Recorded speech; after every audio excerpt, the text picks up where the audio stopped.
Welcome to freedomlovin.com, where we focus on building freedom in an unfree world. Through personal development, location independence, and passive income strategies.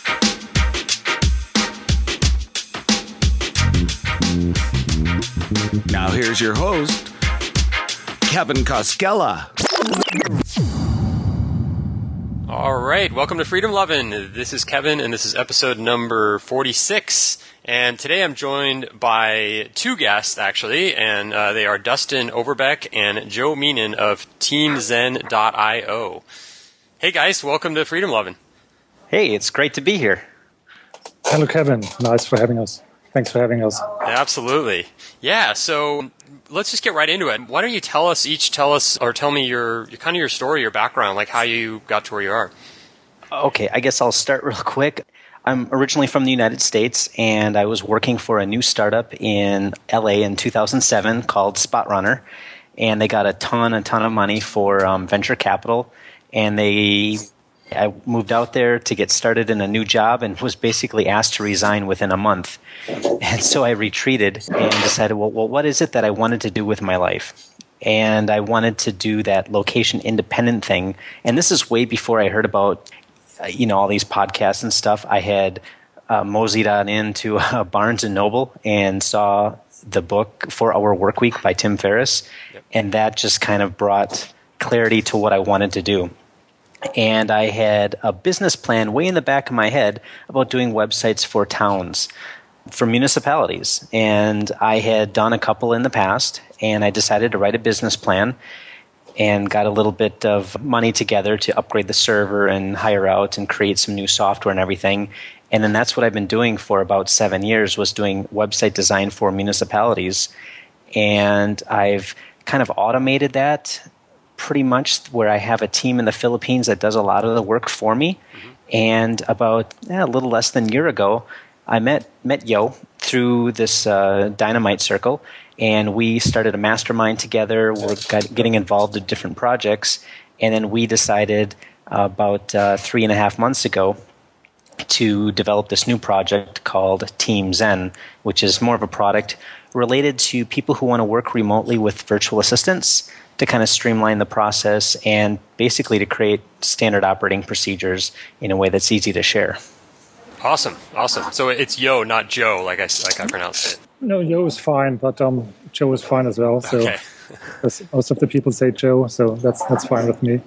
My background is I've been a freelance consultant, I think since 20 years, and I was a day trader back then when the .com bubble burst.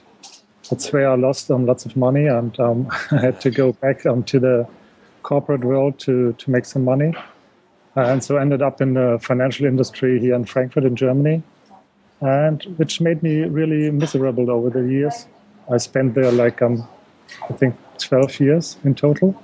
2007, I started to work my way out of the trading floors and started an ad business when the iPhone came out, which worked out quite well and made some money. But it was like back then you could charge for an app like $10. Yeah.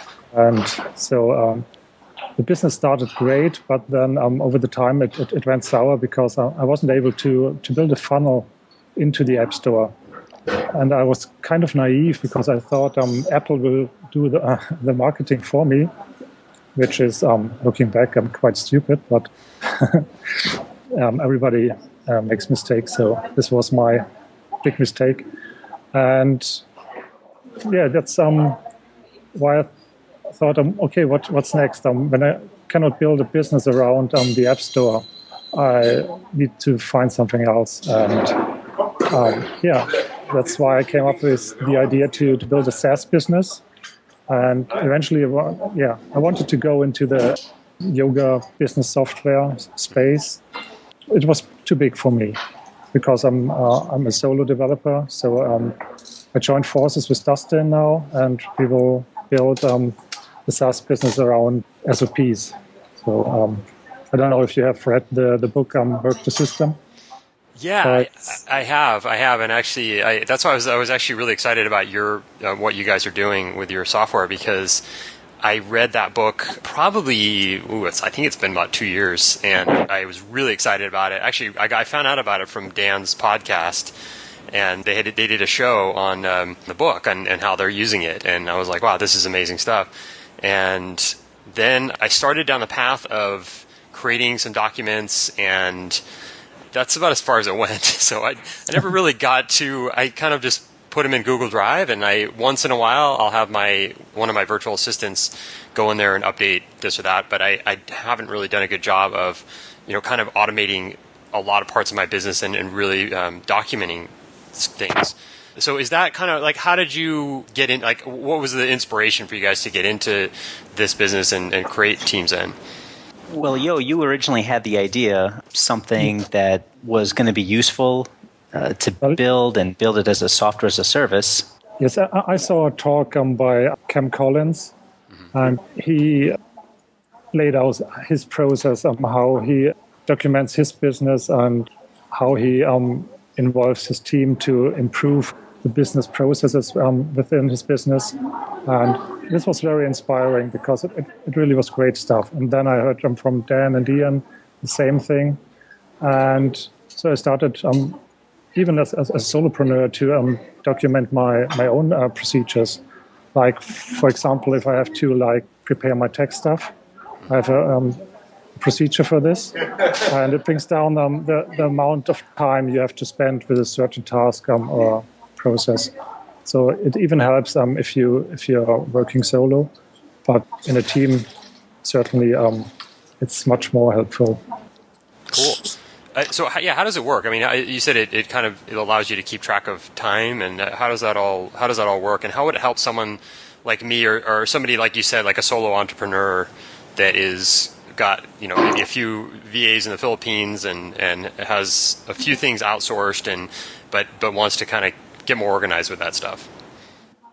You want to answer that one, or should I? Yeah, why not?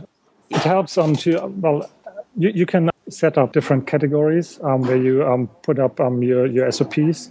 For example, SOP is for people that don't know. Sorry, yeah, it's a standard operating procedure. Okay. It's just a piece of document where you can lay out the steps which are necessary to come to a certain outcome. And you can organize these within our software in different categories. For example, you might have team members working on marketing. You might have developers. And for each process, you write one of these documents. And one document is split up into different steps. And you can organize these with the software quite easily.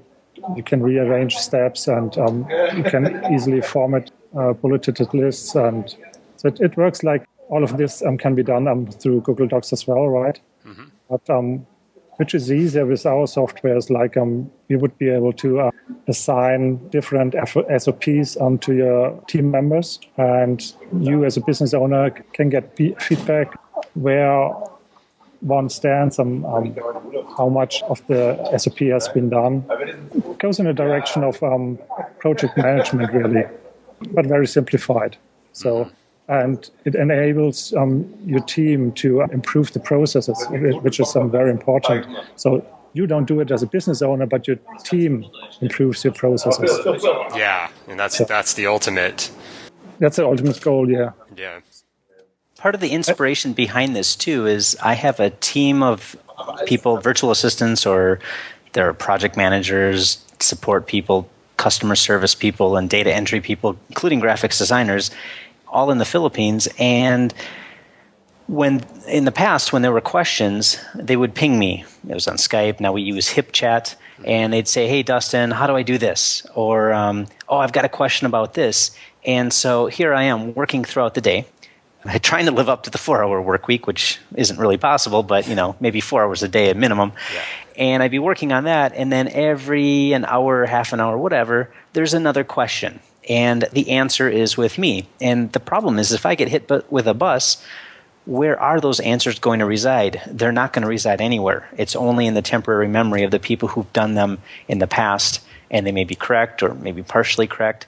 So I found out that I do needed a way to ensure quality control for tasks that are repeatable, whether or not they're repeatable every day, or maybe it's something that we do every quarter or once in a blue moon with some oddball support issue that comes in. Oh, I remember meeting this challenge sometime in the past. Where do I find the answer? Well, instead of digging into an inbox and trying to find the keyword where that oddball question first resided and what the answer for that was, with TeamZen, you'll be able to go in, do a keyword search, and basically find it through a category. So it might be a support thing, or it might be related to your control panel like Plesk or cPanel, something like that. You can drill down and find it, or do a keyword search and find it that way. So it's really just, working in a life where we have a big team of virtual assistants, and sometimes there's turnover. As people want to leave, they want to move on to a different business, different project, or they want more hours, or they want to work fewer hours. This way it's easier to ramp somebody up more quickly instead of taking a major project manager off of other projects and sit down for a week or two to train somebody else. Now we can hold their hand a little bit and then guide them to the SOPs and say, okay, this is what your job you have to do for today. You need to create a new website account. Here's how to log into Plesk. Here's the passwords. Here are the procedures. Here's screenshots with showing you every single step. So it's very easy to pass the baton and have somebody self-learn by looking at documents that are already existing. And for example, my business, we had to upgrade from one version of Plesk, a control panel for our server, to a newer version. Well, some of the things changed. Well, now we had to change the standard operating procedures for that because the screenshots are a little different. You have to click on different buttons in different locations, and that knowledge can be transferred down to anybody that needs to do that task versus only people asking me. Yeah, that's awesome. So it's like instead of doing all these one-off answers, you're just consolidating it and making your life and their life a lot easier. Yes.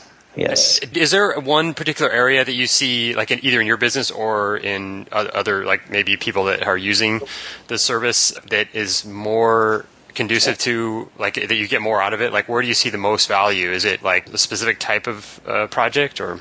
Yeah, that's a good question. We're really geared towards a market segment where it's usually one business owner who might have 2 to 10 virtual assistants. Mm-hmm. So it's probably somebody starting a business fresh, where they're getting started, they're learning about the ability to hire virtual assistants and getting in the swing of things of working via Skype or HipChat, working through the different time zone differences. And it just puts everything together for them to make it more clear. If I would have known about software like this 7 years ago when I first started, I would have made a lot fewer mistakes. Mm-hmm. We wouldn't have pissed off so many customers on certain things that probably would have been preventable. And so we're really geared towards people who are digital nomads, people who will be traveling, who are location independent, who are more apt to be hiring virtual assistants. Yeah, that's awesome. I'm sure I'll be a customer of yours, at least at some point. Is the product available now, or are you still kind of in the beta phase? Or? Well, yeah, let's put the pressure on Yo. It's up to Yo. We are in the process of building the MVP, the minimum viable product. This should be ready in 2 weeks, and we will invite a very short list of beta users to get initial feedback. And after that, we will invite more people. So if you want to sign up to be a beta tester, we'd love to have you on board. So. Oh, awesome. Yeah, I'll be, I'm down with that. Definitely can use that at this point, so with all that's going on. So can you talk about a little bit about just how you guys built it? And what were some of the challenges in creating this business and from the start and up until where you are now? I would say from the standpoint that I was in, running another business and having multiple employees, I have over 350 customers, and some of them have support issues. It was trying to draw the line between taking newer, bigger projects, and saying, okay, I'm just going to work on the smaller ones while I shift my focus to TeamZen. Mm-hmm. And so I knew I had a couple quotes that were, I guess, in the works, and they got approved after I decided to go ahead and take on a project like this. So I had to focus my energy a little bit more on those clients to kind of finish them up. And so it was basically work-life balance, or basically work-work balance, transferring my hours from one job to this other job. And I think Yo had some similar challenges as well. My main challenge was to be able to set aside the time to build the MVP. So I decided last December to quit my job on the trading floor. And I was able to save some money through the app business I talked about earlier. And I think I can fund myself and my family for 1 year longer. And usually to build a SaaS business, it takes like 2 to 3 years. Yeah. So we'll see how it goes. So at the end of the year, I might take on another consulting gig to finance me and my family and further development of TeamZen. I'm really feeling good about our business, and especially because Dustin is on board and the marketing side is covered, and because I know I can do the development stuff, which is quite easy for me. Mm-hmm. But there are so many things you need to know, like marketing and the SaaS business. You have to do lots of A/B testing in regards to pricing and stuff. So it's lots of work.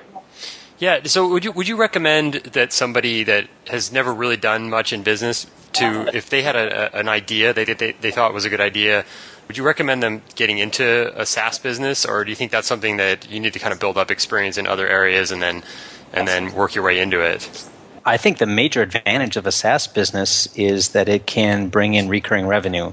So if you're going to do something, instead of doing one thing and you get like, I don't know, $50 a pop or $1,000 a pop, if you could build up the customer list for a while and then start to see that build upon itself and continually provide excellent customer service where you don't have a high churn rate. In other words, where you keep customers happy and keep customers paying and still growing the business. You can start out quite slowly with something like that. You don't have to quit your job to do it, but it does help if you can focus on getting those first 10 customers quite happy, making them raving fans, and then growing that way. Yeah, I agree. I think a SaaS business has several advantages over, for example, other business like affiliate marketing or being a day trader. So because you can grow your business slowly and your customer base and keep them happy and really find a pain point you can solve in a space which you really like. So it's a good opportunity. Normally, if you, for example, run an affiliate business, you have to find products you can promote. And normally, these are not, it's not your passion normally, right? Right. And there are dangers because you want to own your business. When you do affiliate marketing and your affiliate partner stops the program, you're out of business. You don't have any ways to make money. So you have to find new products that you can promote. And I think in the SaaS business, you have full control over it. It's much better to have a SaaS business than, for example, to be in the App Store, affiliate marketing or whatever. Yeah, I have an app in the App Store, and it's an iPhone app, and it's tough because I got really frustrated with not having control over a lot of things. And like I'm used to building sales funnels, and you can't do that with it's kind of out of your control. You just have to accept what they have their own thank you page and all that. So there's no really good clear way to build a funnel with an app. So it's just kind of like, okay, well, I hope it works. And that sounds awesome. I mean, it sounds like a really ideal way to have a location independent business that's something that you own that that can really be profitable.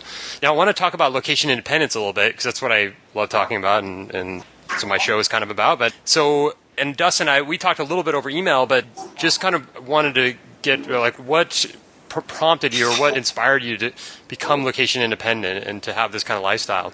Well, for me, it was always something I wanted to travel. When I was in undergraduate school at the University of Wisconsin, I had studied abroad in Europe a couple of times, and I got the bug to study languages, and it was mostly in Europe, and I really, really enjoyed that. I later married my wife, who is from the Philippines, so when I started my first business, Town Web Design, I actually ran it pretty much all the time in the first 2 years from Manila area. And so had met challenges with that where I would call up my customers or potential customers in the United States, and it was winter time and Wisconsin was having a big blizzard, and I'd be on hold with somebody and he's like, "Oh, so how's the weather up there where you're at?" And not knowing that I was calling from Manila, and I quickly Google the weather in my hometown to see what's really going on. Yeah. So, there's unique challenges like that, or you get monsoon rains come through and it wipes out the internet connection or the power for a minute or two, and the call that you're on, it just gets disconnected, and you call back as soon as you can, and they're like, "Oh, no, don't, that's all right. I had the same thing happen with my cell phone," not knowing I was calling from Manila over Skype. So that was my first real stint at doing it. I did have many trips back to the U.S. to do what I call the dog and pony shows, to go around the state and selling websites at town board meetings and things like that. Mm-hmm. And after my wife got her visa to come to the U.S., she needed to stay in the U.S. for 3 years nonstop to get to streamline the process for her getting her U.S. citizenship. So once we got her U.S. citizenship, which was a little over a year and a half ago, I guess, we took another trip back to the Philippines. And so I stayed out there. We stayed out there about 5 months. And while out there, I decided, you know what, I'm going to recruit more people from the Philippines, because there's a big group of people there that work in the call center industry who already know how to do customer support, whose level of English is very high, and was able to meet them face to face. So I used a service called Odesk to recruit people. But the unique thing about it is I was able to meet them in person. So yes, they're virtual assistants, but we had our meetups at Starbucks and things like that. Mm-hmm. And we'd get together at birthday parties. But since moving back to the United States, we decided for 2014 to do the whole thing completely virtual and to do it for an entire calendar year. Mm-hmm. So I had already got connected with Yo prior to this. And my wife and I bought one-way tickets to Frankfurt. And actually, about a month or two after we bought our one-way tickets, and also with our son, she found out she was pregnant. So she was traveling already 6 months pregnant at this time. And we flew into Frankfurt, met up with Yo, spent a week and a half there with him.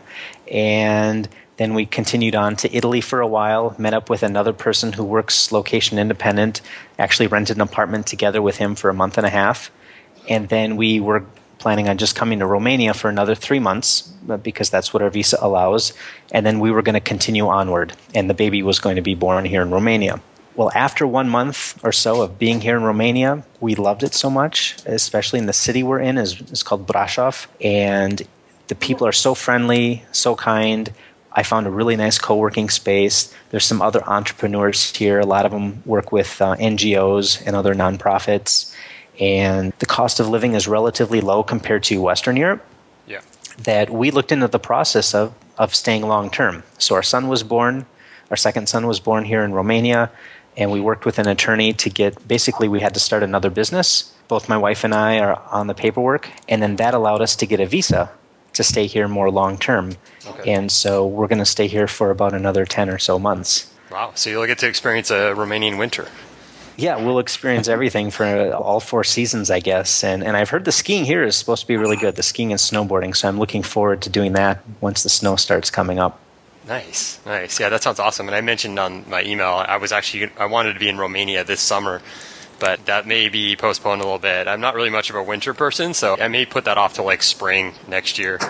So. Well, hopefully you can come when I'm still here, because I tell you what, it's pretty awesome. I did a Skype video tour with Yo earlier today, showing him the new apartment that we moved in, because we kind of did the Airbnb thing for the first 3 months. And then when we got our residency, we decided to rent a place for a full year, something that we can probably get a little bit cheaper than just paying month to month. Yeah. And it's downtown city center, right on the pedestrian walkway, and it's a 2-bedroom, 2-bath, I guess, flat.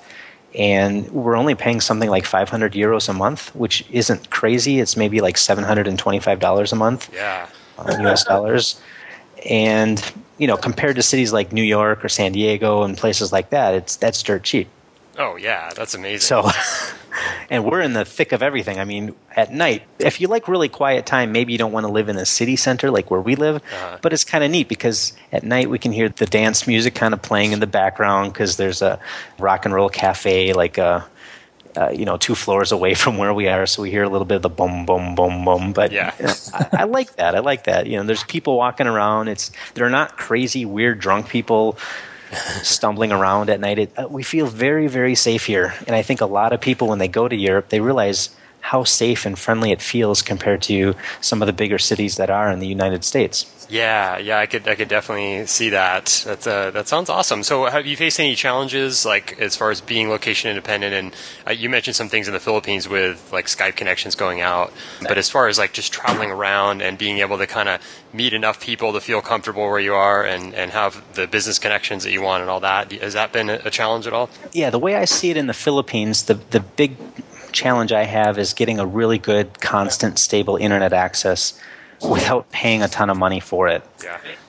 And there are a couple co-working locations in the Manila area, but where we were living, it was like a 45-minute ride to get there. And it's just difficult, and it's hot and sticky weather, and it's not fun to be there in the summer. Yeah. And I have pity on my VA staff when they say, okay, though it's like 90 degrees Fahrenheit right now, and I can understand with high humidity that's a big pain. It's miserable. Being in Romania, though, I was really surprised how many people speak English quite well. Mm-hmm. I thought it was going to be more of a challenge for myself and for my wife to be understood. And there are people that maybe don't understand at all, but it's a Latin-based language, and I speak a little Spanish and Italian, so I can understand the gist of it. Okay. But the people are so friendly that to get where you're going and have everything on your cell phone to be able to show it to a taxi driver. Yeah. Generally, everything's in Latin letters. So being able to get in the train and go from one station to another, go to Bucharest or find your way around, it's not really a problem.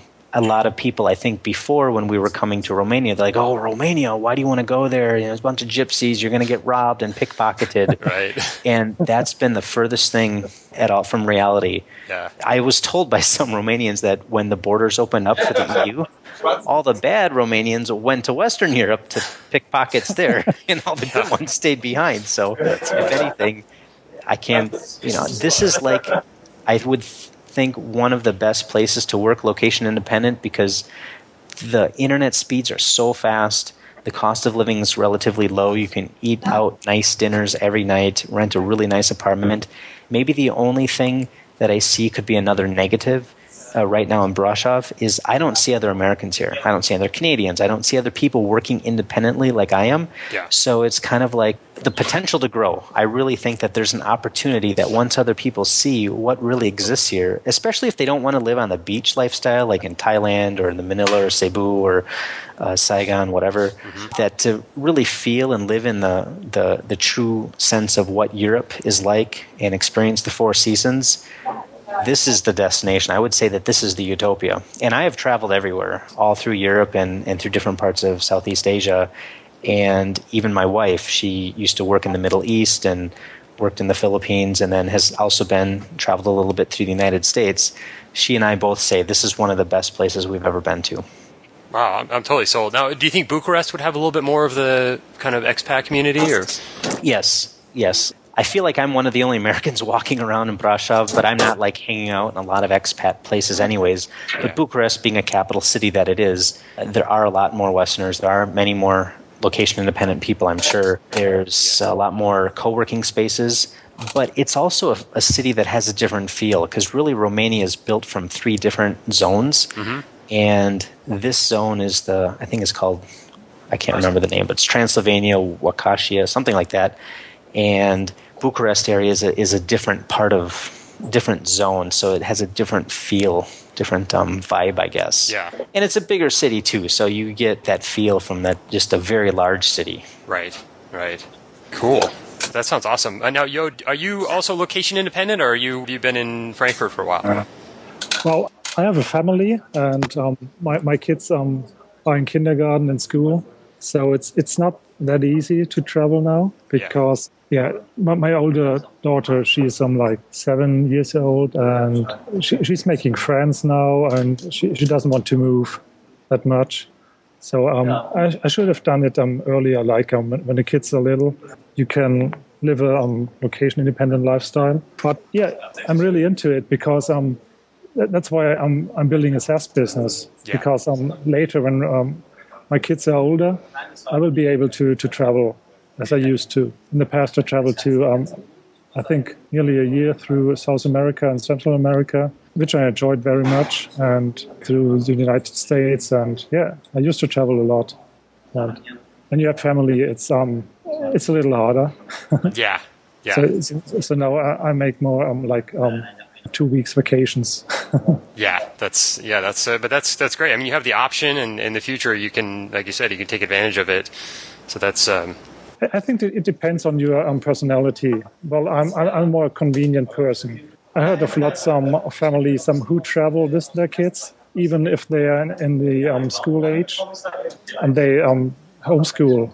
Mm-hmm. But for me, it's like if I homeschool my kids and then I have to work and do it, that's really tough. Yeah. So. Yeah, that would be. Dustin, are you planning on homeschooling your kids, or are you going to kind of settle down at some point and just pick a place for a few years? Yeah, we haven't decided that yet. We'll cross that bridge when it comes. But my oldest son is going to be 3 years old in July. And the tradition here at 2.5, 3 years old, usually after kids are already potty trained, is to enroll them into a kindergarten. So my son has been going to a kindergarten for the last 2 weeks, and it's a German language kindergarten because there's quite a few of them. There's a big German influence here in this part of Romania and Brasov. Mm-hmm. So we'll do that for a year, and I don't know where we're going to go next, if we continue onward or if we go back to the U.S., because I still have a house there, and maybe we go back and sell the house. I have no idea, but we're kind of undecided of what we're going to do. And if I would homeschool, it would probably be something that I would do versus my wife doing it. Mm-hmm. So then there would have to be a trade-off between how many hours do I spend for the business and how many hours do I spend towards homeschooling. Right. More than likely what we would do is enroll our children into a local school. I talk to other people who are my peers who, when they work abroad, right away they enroll their kids into an American school or an international school. And I feel that maybe that's a unique advantage or something special about that. And it's catered maybe towards upper class people and ones with children that are multicultural. But I think you miss enrolling kids into the local school system, mm-hmm. where they're going to be interacting with other kids that really only speak one language. Great to learn languages when you're that age, for sure. Yes. Well, okay. The last thing I actually wanted to find out from you guys, what books do you recommend as far as business goes, or kind of life stuff? What would you say that people should read? I think on my aspect, the big inspirational book was The 4-Hour Workweek. And that just gave me the ambition to go ahead and do what I'm doing. I think it's a little obvious now when people read it. You can really sit down and read it in one sitting or two sittings. But one thing that I helped with my first business, the website design business, was reading Good to Great. I think it's by Jim Collins. Mm-hmm. And it's a very inspirational book because it shows how corporations in the United States, how they developed over the years. What was the formula for the ones that went big, where they improved their stock price, where they improved their market share? What was the secret formula? And that book breaks it down into different aspects. And then along those same lines was Delivering Happiness. It's basically the story behind Zappos. Bases a lot of it off of Good to Great, but I got a really good vibe from that book about how to build a team culture and how not to hire somebody based on skills, but rather hire people based on personality and teach them the skills. I would recommend a book by Brian Johnson, The Philosopher's Notes. Uh-huh. Have you read these, Kevin? Yeah. I had the first 50, I think, that he did. Okay. How do you like it? Yeah, it was great stuff. Yeah, for me as well. So it's highly recommended. So. Yeah, it's awesome because he covers so many bases in those notes, and it's amazing some of the things that he actually accomplished when he was going through those. So it's that's true. Yeah, cool. All right. Well, I think that's about all I had. So, yeah, it was really great talking to you guys, and I'm excited about your business, and I will definitely send you an email or sign up for your beta program. And, yeah, thanks again for coming on the show, and good luck with everything that you're doing. Yeah, it was really great to be here, Kevin. I appreciate it. And I look forward to hearing about your journeys and where you end up. And who knows, maybe you can come out here in Romania. And we'll I hope so. I really hope so. That'll be nice. But yeah, again, the website is teamzen.io for anyone listening that wants to get some more information on this. All right. Okay. Cheers, guys. Thanks for listening to another episode of the Freedom Lovin' Podcast. To break free today, head on over to freedomlovin.com and download our free guide. 7 practical tips to living free in an unfree world.